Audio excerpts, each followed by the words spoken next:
Okay, so a lot of you have asked how to call the corners when you are protecting your circle. I always call the corners because I love working with the elements.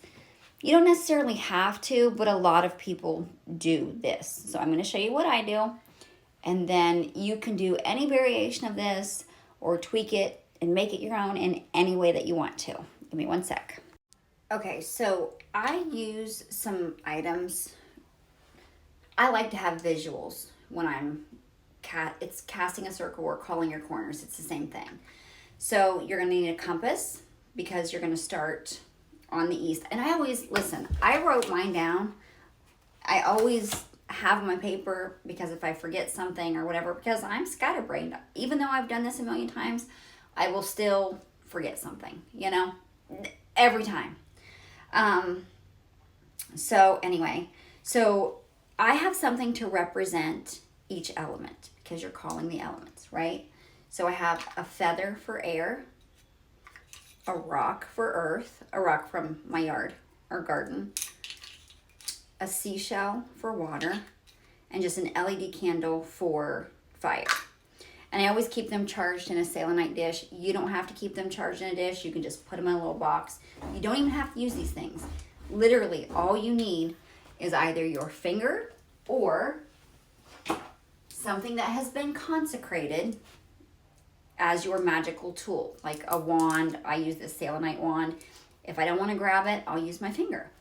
So you're going to, and I know this is a longer video, I'm sorry, but I can't fit it all in 3 minutes because I talk too much. So keeping all of this in mind, all right, you need to take a deep breath. Remember, anytime you're casting a circle, calling the elements for something else, doing any other ritual or spell work, you want to be a clear and direct channel, okay?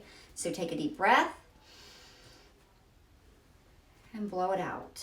And you're going to visualize and clear anything that's in your head, the space around you, and you're just going to connect and be at one with yourself.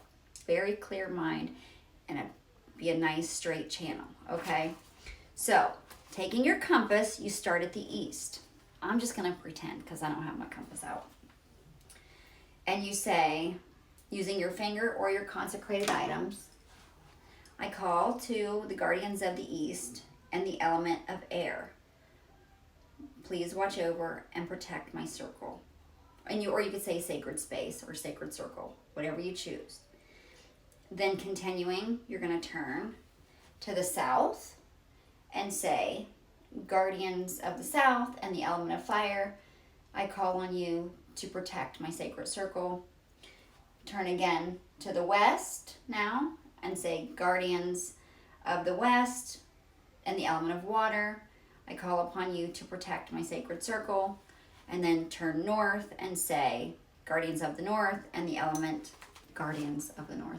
Yeah, guardians of the north and the element of earth, I ask you to protect my sacred circle. Once that is complete, then you're going to take your magical tool or your finger and you're just going to, skip back, point above and say, I call to the spirit of the universe, please watch over and protect my sacred circle. Now, as I'm doing that, I'm imagining, I have the chills, a pure, beautiful white light surrounding the circle that I have just cast. And that is it. That's all you need to do. It is very simple. It is not complicated. You can use these words or you can come up with your own words. But just remember the directions and what elements they correlate with, okay?